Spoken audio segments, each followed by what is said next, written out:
ഇന്ന് 34-ാം ശ്ലോകമാണ് നമ്മൾ കാണേണ്ടത്. അപ്പൊ സാധകന്റെ യോഗ്യതകളെക്കുറിച്ച് നമ്മൾ കണ്ടു. ഈ സാധകന്റെ യോഗ്യതയ്ക്കനുസരിച്ചാണ് സാധകന് പ്രയോജനം ഉണ്ടാവാൻ പോണത്. ആ ഇങ്ങനെ ഇപ്രകാരം യോഗ്യത നേടിയ ശിഷ്യൻ ഉക്ത സാധന സമ്പന്ന, ഈ പറയപ്പെട്ട സാധനങ്ങളൊക്കെ ഉള്ള ആള് ഉപാസീതേ ഗുരും പ്രാജ്ഞനായ അനുഭവസമ്പന്നനായ ഗുരുവിനെ, ബ്രഹ്മവിത്തുകളിൽ ഉത്തമനായ ഗുരുവിനെ ശരണമടയണമെന്ന് പറഞ്ഞു. അങ്ങനെയുള്ള ഗുരു ആരായിരിക്കണം അതും പറഞ്ഞു. ശ്രോത്രിയനാവണം, വേദശാസ്ത്രങ്ങളൊക്കെ ഉപനിഷത്ത് ഗുരുവിൽ നിന്ന് വേറൊരു ഗുരുവിൽ നിന്ന് പഠിച്ചിട്ടുള്ള ആളാവണം, അനുഭൂതി സമ്പന്നനാവണം, അതുപോലെ കാമനകളില്ലാത്തവളാവണം, സദാചാര സമ്പന്നനാവണം, ഒന്നും ആരിൽ നിന്നും പ്രതീക്ഷിക്കാത്ത ആളാവണം, അപാരമായ കരുണാസിന്ധു ആവണം, ദയുള്ളവനാവണം, തന്നെ ആശ്രയിക്കുന്ന ശിഷ്യന്റെ ബന്ധു ആവണം, അങ്ങനെയൊക്കെ പറഞ്ഞു. അങ്ങനെയുള്ളൊരു ഗുരുവിനെ സമീപിച്ചിട്ട് ഇയാൾ എന്ത് ചെയ്യണം? ശിഷ്യൻ എന്ത് ചെയ്യണം? എങ്ങനെയാണ് ആ ഗുരുവിനെ സമീപിക്കേണ്ടത്? എന്താണ് ഗുരുവിന് ചെയ്യേണ്ടത്? എങ്ങനെയാണ് അദ്ദേഹം നിന്ന് വിദ്യ നേടേണ്ടത്? അത് പറയാണ് ഈ ശ്ലോകത്തിൽ. ഇന്നൊക്കെ ഓൺലൈൻ ഗുരുക്കന്മാരും ഓൺലൈൻ ശിഷ്യന്മാരും ഓൺലൈൻ അല്ലെങ്കിൽ ഫോണിലൂടെ ചോദ്യങ്ങൾ ചോദിക്കുന്ന കാലഘട്ട. അങ്ങനെയൊന്നും നമുക്ക് ഒരു ഗുരു ശിഷ്യ ബന്ധം സാധ്യമല്ല. മനസ്സിലായോ? അവിടെ ഒന്നും മാനസികമായ അടുപ്പമോ ആ ഗുരുവിനോടുള്ള റെഫറൻഷ്യൽ ആറ്റിറ്റ്യൂഡ് എന്ന് പറയും. മനസ്സിലായോ? മനസ്സിൽ പ്രേമവും ഭക്തിയും ബുദ്ധിയിൽ ആദരവും ഉണ്ടാവണം. അത് രണ്ടും ചേരുമ്പോഴാണ് റെഫറൻസ് എന്നൊക്കെ നമ്മൾ പറയാം. റെഫറൻഷ്യൽ ആറ്റിറ്റ്യൂഡ് ഇതുണ്ടാവണം. അവിടെയാണ് ഗുരുവിൻ്റെയും ശിഷ്യന്റെയും ആ മനസ്സ് തമ്മിൽ ഐക്യം വരുമ്പോഴാണ് ഗുരു പറയുമ്പോഴേക്കും ആ ഗുരുവിന്റെ അനുഭൂതിയാണ് പറയണത്. അത് വാക്കിന് വിഷയമല്ല, ഓർക്കണം. ഇന്ദ്രിയ മനോബുദ്ധികൾക്ക് അതീതമായിട്ടുള്ള ആ സ്വാനുഭൂതിയെക്കുറിച്ച് പരിമിതമായ വാക്കുകളെ കൊണ്ട് ഗുരുനാഥൻ ശിഷ്യന് പകർന്നു കൊടുക്കാൻ ശ്രമിക്കുമ്പോൾ ആ ശിഷ്യന് ആ ഗുരുവിന്റെ ആ വാക്കുകളെ വിട്ട് വാക്കുകളുടെ അപ്പുറത്തേക്ക് മനസ്സിനെ നയിക്കാൻ കഴിയണമെങ്കിൽ അത്രത്തോളം ആ ഗുരുവുമായി ശിഷ്യന് മാനസികമായ ഐക്യം ഉണ്ടാവണം. അതിന് ഈ പറയുന്നതൊക്കെ വേണം. തമാരാധ്യ ഗുരും ഭക്തിയാ പ്രശ്രയസേവനൈഃ പ്രസന്നം തമനുപ്രാപ്യ പൃച്ഛേത് ജ്ഞാതവ്യമാത്മനഃ. തമാരാധ്യ ഗുരും ഭക്ത്യാ പ്രശ്രയസേവനൈഃ പ്രസന്നം തമനുപ്രാപ്യ പൃച്ഛേത് ജ്ഞാതവ്യമാത്മനഃ. തം ഗുരും പദച്ഛേദം നോക്കാം. തം ആരാധ്യ ഗുരും ഭക്തിയാ പ്രശ്രയ സേവനൈഃ പ്രസന്നം തം അനുപ്രാപ്യ പൃച്ഛേത് ജ്ഞാതവ്യം ആത്മനഃ. തം ഗുരും ആരാധ്യ, ആ ഗുരുവിനെ ആരാധിച്ചിട്ട്. എങ്ങനെ ആരാധിക്കുക? ഭക്തിപൂർവം, വിനയത്തോടുകൂടി, ഭക്തിയോടുകൂടി, ആദരവോടുകൂടി അങ്ങനെയുള്ള ഗുരുവിനെ എന്ത് ചെയ്യണം? സമീപിക്കണം. എങ്ങനെയാണ് സമീപിക്കുന്നത്? ഭക്തിയോടെ, ആദരവോടെ, സമർപ്പണ ഭാവത്തോടുകൂടി അങ്ങനെയുള്ള ഒരു ഗുരുവിനെ സമീപിക്കണം. അതാണ് പറഞ്ഞത് പ്രശ്രയ സേവനൈഃ.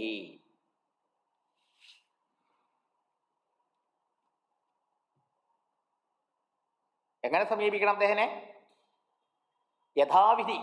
യഥാവിധി എന്ന് പറഞ്ഞാലോ പ്രശ്രയ സേവനൈഃ. ആ ഗുരുനാഥനോട് അത്യധികം വിനയം ഉണ്ടാവണം. ഞാനൊക്കെ അറിയുന്ന ആളാണെന്നുള്ള വിചാരമേ ശിഷ്യന്റെ മനസ്സിൽ ഉണ്ടാവാൻ പാടില്ല. പ്രശ്രയം, കൂപ്പുകൈയോടുകൂടി, വിനയാന്വിതനായി, സമർപ്പണഭാവത്തോടുകൂടി,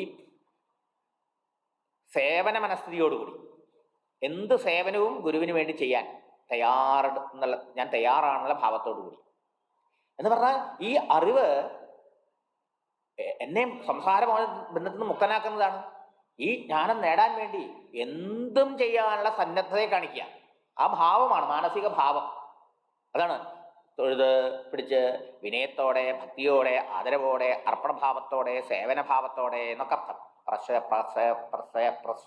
പ്രശ്രയ സേവന എന്ന് പറഞ്ഞാൽ പിന്നെ അങ്ങനെ അദ്ദേഹനെ സമീപിച്ചിട്ട് ആശ്രയിച്ചിട്ട് അതിനെ ആരാധിച്ച് പ്രസന്നം തം അനുപ്രാപ്യ, തം പ്രസന്നം, അദ്ദേഹത്തിനെ പ്രസന്നനാക്കിയതിന് ശേഷം, നമ്മുടെ പെരുമാറ്റം കൊണ്ട് ഗുരു സന്തോഷിക്കണം നമ്മളില്. ഓ, ഹിയർ ഈസ് എ ഡിസേർവിങ് സാധകനുണ്ട് ഇവിടെ, അയാളെ അനുഗ്രഹിക്കണമെന്ന് ആ ഗുരുവിന് തോന്നണം. ആ ഗുരുവിന് നമ്മളോട് ആ ഭാവം തോന്നണമെങ്കിൽ നമ്മുടെ പെരുമാറ്റം എങ്ങനെയാവണ്ടേ ആണ്. തം പ്രസന്നം അനുപ്രാപ്യ, അങ്ങനെ അദ്ദേഹം പ്രസാദിച്ചിരിക്കുന്ന സമയത്ത്, അയാളെ പ്രസന്നനാക്കിയതിന് ശേഷം, അങ്ങനെ പ്രസന്നനായിട്ട് സന്തുഷ്ടനായിട്ടിരിക്കുന്ന സമയത്ത് അദ്ദേഹത്തോട് പൃച്ഛേത്, ഗുരുവിനോട് ചോദിക്കണം. എന്ത്? ജ്ഞാതവ്യം, തനിക്ക് എന്താണ് അറിയേണ്ടത്? അതിനെക്കുറിച്ച് ഗുരുവിനോട് ചോദിക്കണം. എന്താണ് അറിയേണ്ടത്? ആത്മനഹ തത്വം, ആത്മതത്വത്തെക്കുറിച്ച്. ആത്മാവിനെ അറിയാനല്ലേ വന്നേക്കണത്. അല്ലാതെ ഗുരുകുലത്തിൽ പോയി, ഗുരുവിന്റെ അടുത്ത് പോയി, ഗുരുവിന്റെ അടുത്ത് സേവനങ്ങൾ മാത്രമായിട്ട് ഇങ്ങനെ നടന്നു, ഒന്നും ചോദിക്കണില്ല, അങ്ങനെ വെച്ചാൽ പറ്റുമോ? ഇല്ല. അപ്പൊ ഗുരുവിനെ ശുശ്രൂഷാദികളെ കൊണ്ട്, നമസ്കാരാദികളെ കൊണ്ട്, തൻ്റെ ഭക്തി വിനയാദി ഭാവങ്ങളെ പ്രകാശിപ്പിച്ചുകൊണ്ട്, ഇതൊക്കെ ആത്മാർത്ഥാവണം. പുറത്തേക്ക് കാണിച്ചാൽ പോരാ, ഉള്ളിൽ ആത്മാർത്ഥമായിട്ടുണ്ടാവണം. അതിനാണ് സേവനം പറഞ്ഞത്. നോക്കൂ, ഈ തൊഴിൽ പിടിക്കലും വെട്ടി വീഴിച്ച് വീഴലും ഒക്കെ കപടാവാം.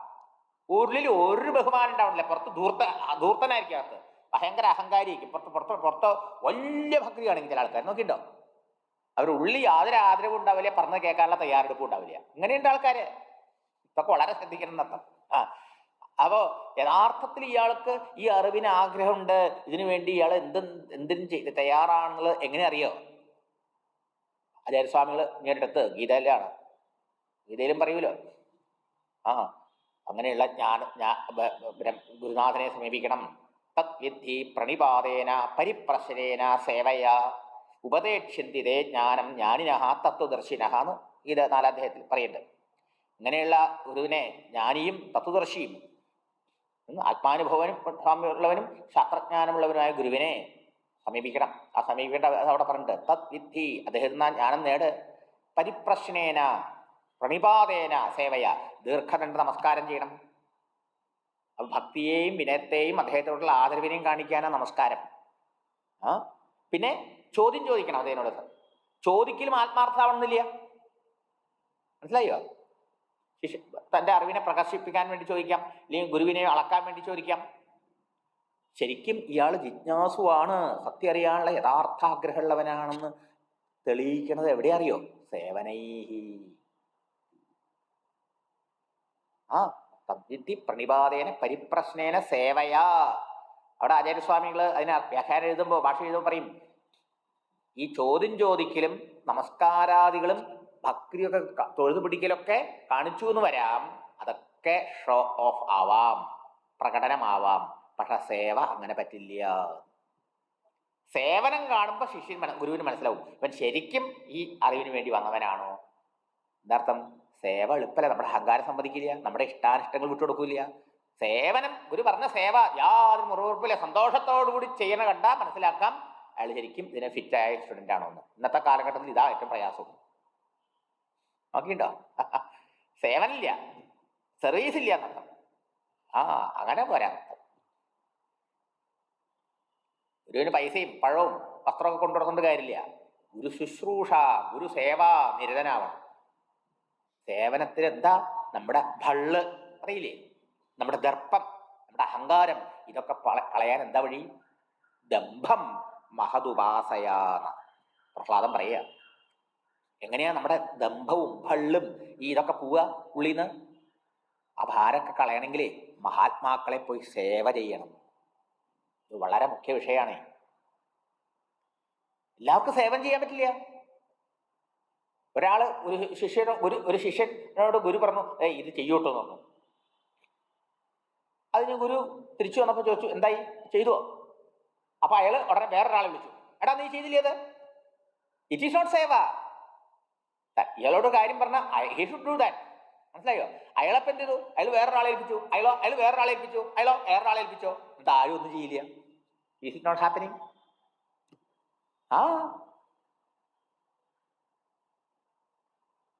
ഞാൻ യഥാർത്ഥ ഒരു ശിഷ്യനാണെങ്കിൽ, ഞാൻ ഈ ജ്ഞാനത്തിന് വേണ്ടി ഗുരുവിനെ സമീപിച്ച ആളാണെങ്കിൽ, ഗുരുവിന് വേണ്ടി എന്തെങ്കിലും ചെയ്യാനുള്ള അവസരം കിട്ടാൻ കാത്തിരിക്കും. മനസ്സിലായോ? That is the difference. മനസ്സിലായോ? Lot of difference. ഗുരുവിനോടുള്ള ഭക്തി ആദരവോടുകൂടി ഗുരുവിന് വേണ്ടി എന്തെങ്കിലും ചെയ്യാനുള്ള ഒരു അവസരം, ഗുരു എന്തെങ്കിലും ഒന്ന് പറയാൻ കാത്തിരിക്കുന്ന സാധകനാവണം, ശിഷ്യനാവണം. കഴിയുമ്പോൾ സന്തോഷത്തോടുകൂടി, ഓ അതെ ഗുരുവിന് വേണ്ടി എനിക്ക് എന്തെങ്കിലും ചെയ്യാൻ സാധിച്ചുവല്ലോ എന്നുള്ള സന്തോഷത്തോടുകൂടി അത് സ്വയം ചെയ്യണം. മനസ്സിലായോ? അല്ലാതെ ഇങ്ങനെ ഫുട്ബോൾ തട്ടിക്കളിക്കുന്ന മാതിരി ഇങ്ങനെ തുടങ്ങുന്ന ആളല്ല. അപ്പൊ പ്രശ്രയ സേവനേഹി, ഈ സേവനം അടിവരെ എണ്ണേ ഇത് നമുക്ക് ഉണ്ടോന്ന് നോക്കണം. ഈ സേവന മനസ്ഥിതി മനസ്സിലായോ? സേവനം കൊണ്ട് മാത്രമേ നമ്മുടെ മനസ്സ് ശുദ്ധമാവുള്ളൂ. ആ സേവനം കൊണ്ട് മാത്രമേ ഫൈൻ ട്യൂണിങ് ആവുള്ളൂ. ഇന്നലെ പറഞ്ഞില്ലേ, ശങ്കരാചാര്യസ്വാമികളുടെ 4 ശിഷ്യന്മാരിൽ തോടകാചാര്യ ഗിരി മറ്റ് 3 പേരെ മാതിരി അത്ര വലിയ പാണ്ഡിത്യോ അതുമാതിരിയുള്ള വിദ്വത്വം എന്നുള്ള ആളായിരുന്നില്ല. പക്ഷെ സേവനത്തിൽ അദ്ദേഹമായിരുന്നു മുമ്പില്. മനസ്സിലായോ? സേവനത്തിൽ നമ്മുടെ ദുരഭിമാനം പോവേ. അപ്പൊ ആ സേവനം കൊണ്ട് അദ്ദേഹം ആത്മജ്ഞാനം കൈവരിച്ചത്. മറ്റുള്ളവർക്ക് ബുദ്ധിശക്തിയും പാണ്ഡിത്യം ഉണ്ടായപ്പോൾ അതിന്റെ ഗർവുണ്ടായിരുന്നു. ഗിരിയെ അവമതിക്കുക ചെയ്തത്. ബ്രഹ്മസൂത്രം ക്ലാസ്സിന് ആചാര്യസ്വാമികൾ വന്ന സമയത്ത് 3 ശിഷ്യന്മാർ വന്നു, ഗിരി വന്നിട്ടില്ല. ഗിരി ആ പൂവോട്ടിക്കോ എന്തോ സേവനത്തിലാ. അപ്പോൾ ശിഷ്യന്മാരോട് ചോദിച്ചു, എന്താ ഗിരി വന്നില്ല ചോദിച്ചപ്പോൾ, ഗിരി എന്തിനാ വരണേ കുറ്റാ, ചുമരം ഗിരി എന്താ, ചുമരുണ്ടല്ലോ അവിടെ. മനസ്സിലായോ? അത്രയും അണ്ടർ എസ്റ്റിമേറ്റ് ചെയ്തു, അവഹേളിച്ചു. അപ്പൊ അത് ഗുരുസേവ, അപ്പൊ ഇവർക്ക് ഗുരുസേവ കൊണ്ടുണ്ടാവുന്ന വിനയം ഉണ്ടായോ? ഇല്ല. അപ്പൊ ഗുരുവിന് സങ്കടം ഉണ്ടായി. അഹങ്കാരികളായില്ലോ അവരെന്ന്. അപ്പൊ അവരുടെ അഹങ്കാരത്തെ തകർക്കാൻ വേണ്ടി എന്ത് ചെയ്തു? ഗുരു അവിടെ ഇരുന്ന് കണ്ണടച്ച് ധ്യാനം കൽപ്പിച്ചപ്പോഴേക്കും ആ ശിഷ്യൻ പഠിക്കുന്നിടത്തുനിന്ന് ബ്രഹ്മജ്ഞാനിയായിട്ട് ഗുരുവിനെ സ്തുതിച്ചുകൊണ്ട് ഓടി വന്നുകൊണ്ട് നമസ്കരിച്ചു. ഇത് കണ്ടപ്പോൾ കിട്ടി, അവർക്കൊക്കെ കിട്ടി, ഫ്ലാറ്റായി, അവരുടെ ഈഗോ ഫ്ലാറ്റായി. മനസ്സിലായോ? ഇങ്ങനെയൊക്കെ ഗുരു ചെയ്യും. ഗുരുവിന്റെ പരീക്ഷണങ്ങൾ ഭയങ്കരമാണ്. ഗുരുദേവനെ തപോവനസ്വാമികളെ എത്ര പരീക്ഷിച്ചേക്കണത്!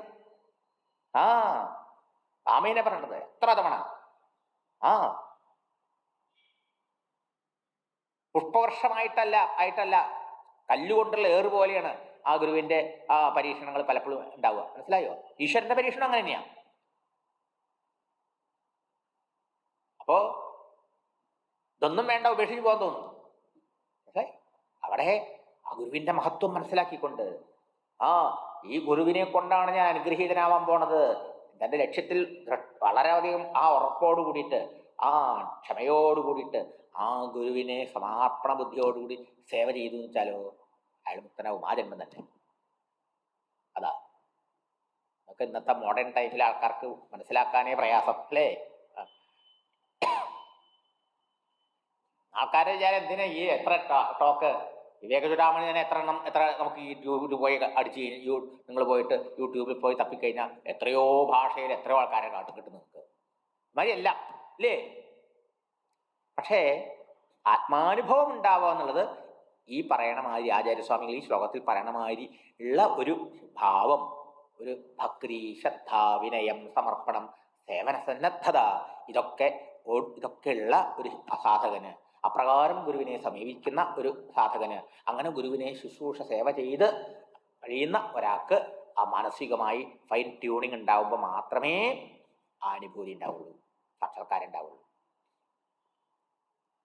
എന്നിട്ട് ഗുരുവിനെ ശുശ്രൂഷാദികളെ കൊണ്ട് സന്തോഷിപ്പിച്ചിട്ട്, മനസ്സിലായോ? ഗുരുവിനോട് തനിക്ക് അറിയേണ്ടതായ ആത്മതത്വത്തെക്കുറിച്ച് പൃച്ഛേദ് ചോദിക്കണം.